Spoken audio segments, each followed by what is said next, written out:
What's going on, everyone? Jeremy here from The Quartering. An interesting conversation happened on the Joe Rogan podcast yesterday. Is about 2 minutes of it that I wanted to highlight in terms of the Joe Rogan and Russell Brand's treatment by YouTube.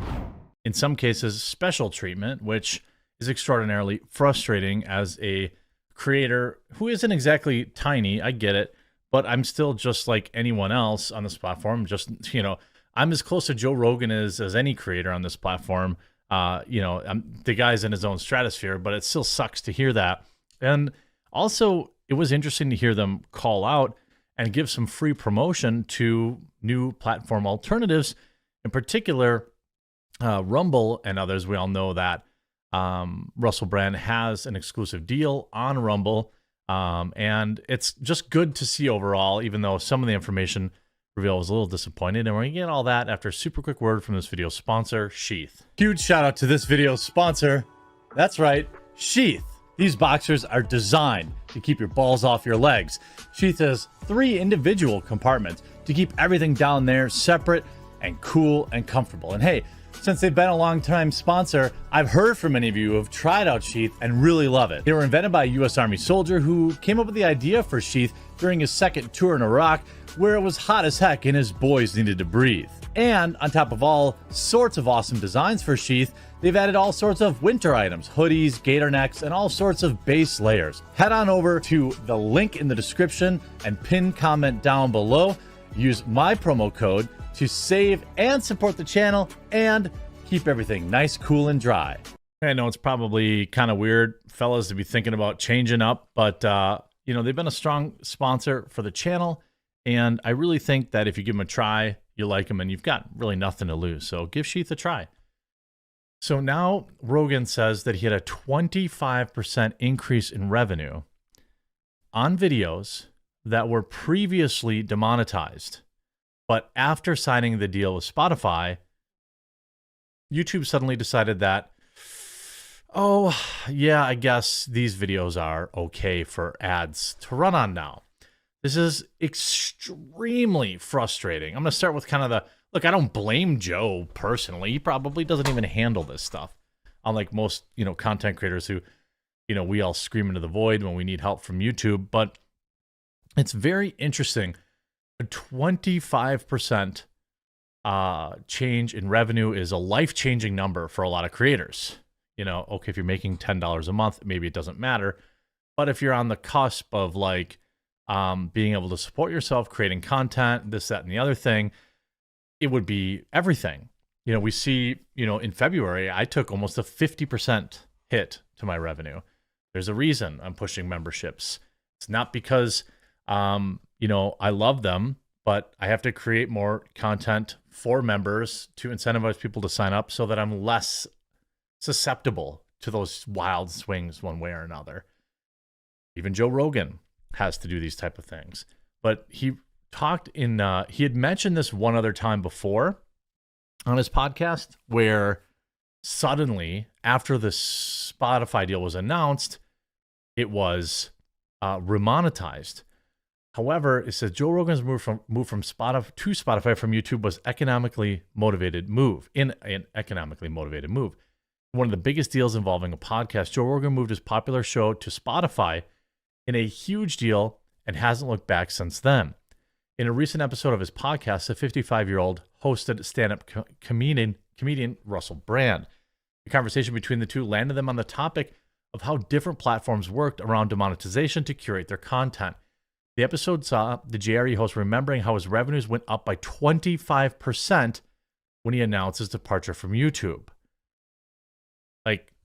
That's extremely frustrating. Essentially what's happening there, and I think what he said in an earlier call was, now maybe it was all of a sudden there was suddenly more market interest in advertising on his videos, but if YouTube demonetizes a video, I can't choose to run ads on it. It doesn't work that way. Many of you have seen my ads on on Tim's videos or Daily Wire videos or all these type of things. Russell Brand hosts a show called Stay Free with Russell Brand. He was of the firm opinion that the information guidelines coming from YouTube were derived from organizations like the WHO. I agree with that. And such made him move away from YouTube to Rumble. I am also sure that Russell Brand got a huge check from Rumble, almost certainly. And, you know, the thing is, like, Russell is still very big on YouTube, and his Rumble isn't like that awesome. I mean, he's got 1 million followers there, but his views still pale in comparison to his YouTube. You know, a day ago, he talks to Tim Pool, which is like Russell Brand, Tim Pool crossover. That's pretty big. And it has 62,000 views. We Aren't Alone, brand new footage. This is 100,000 views, 80th. He's still easily one of the largest creators on the platform.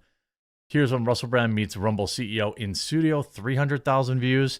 You know, so I shouldn't say, he's actually doing pretty good. UFU's 371,000. Okay, I'm just wrong. He's doing better than I thought. 75,000 views. I mean, it's still a lot less than YouTube, but it's continuing to get better. Okay, so sometimes he gets videos where it's like 50,000 views, but when they pop off, he's still getting 500,000 views, and that's awesome to see. That's why, I mean, I have a Rumble channel myself, and I'm working with, this is still a problem. It still shows users in there, but, you know, I have 100,000 followers there, and, you know, I usually get, here's 2,000 views, 2,000, 1,500, but also these are not exclusive to Rumble. So if I was doing exclusive third-party, you know, videos, perhaps they might do better. But, you know, I can get between 2,000 and 3,000 views. And these are people that, by the way, I know you're also seeing this. These are people that wouldn't normally see my video on YouTube. That's why I support alt and new tech. Odyssey, same thing. Rumble, same thing. BitChute, same thing. Between Odyssey, Rumble, and BitChute, that's about 5,000 people per video that are seeing my video here on these new tech platforms that wouldn't be seeing it otherwise. And any content creator that continues to ignore that is a fool. You know, I still wish I knew why people like PewDiePie and other people wouldn't just click. It takes like 2 clicks. It's not about the money. Here's a video I did that got 5,000 views. It's not about the money. I don't make any money on Rumble. But these are people, like with creators, I say this time and time again, if you're a creator watching this video and you don't merge your channel with Rumble, you're just a fool. First of all, if you ever get banned off YouTube, you'll have a somewhat of a platform built up there, right? 100,000 followers I have on Rumble, and 1% of them watch my videos. But if I got banned off YouTube, all those people, that's why they're like solidarity subscribes. You should be doing this. Plus, these are people that could, like for me, maybe if you're on Rumble, BitChute, or Odyssey, you saw me advertise Coffee Brand Coffee. Or in this video, I talked about Sheath. They're people that you can advertise to. But what I thought was interesting in this clip, Glenn Greenwald posted, Russell Brand was on Joe Rogan's show today, and they discussed how YouTube's escalating repression is fueling Rumble's growth. They also discussed the moronic tactic of corporate media trying to demean any platform they can't control and censor as far right. Controversial, because we never change shit, but they do things to get people to self-censor, of course. And I'm one of the biggest examples of this, right? The Koof, bad guy from WW2, hanging around by the playground, all these things. I have to. It's easy for Joe Rogan, who has a $200 million contract, is a huge deal, has people paying to listen to his podcast. You know, if I had, 50,000 people backing me on Subscribestar or something like that, I wouldn't need to worry about it. But this is just the reality of it. Rumble doesn't do that. It was exactly. What was difficult for us when YouTube was our primary platform is something we would look at your content. All right, that's the title of this Rogan video. This is the content. Okay, well we can try that, and then we would get demonetized, and it becomes like a weird algebra. You change this word, you change that word, you have to alter it. There's certain things you know that you can't say. Dead right, 100% right. I literally just uploaded a video about Jimmy Kimmel having a meltdown. And because I had 2 specific words in the title, it was getting suppressed. Now, it's not doing amazing, but it's doing normal. And it's because I had to remove those 2 words. It was about a leak. You still get some money from like YouTube Red. Yeah. Right? You still get, but it was like they were doing things, and I mean, they're running a business. I understand it from their perspective. Of course. You know, they're running a business. They have advertisers. I understand it from their perspective. But from a content creation perspective, you just couldn't trust them. This is what Rumble have fundamentally offered. So, and also, it's not about the money. It's really about the reach. Because once they ding your video, why would they promote it if they're not making any money? Remember, they take 55% of the advertising revenue. So why would they promote a video that YouTube's not making any money on? So that's why it's such a big deal to me. Yes, it's about the money, but I have people that join. I've been pushing the join, like having people join as members, and you guys have been doing it, or my Subscribe Star, or my locals, and that's going to grow and grow and grow.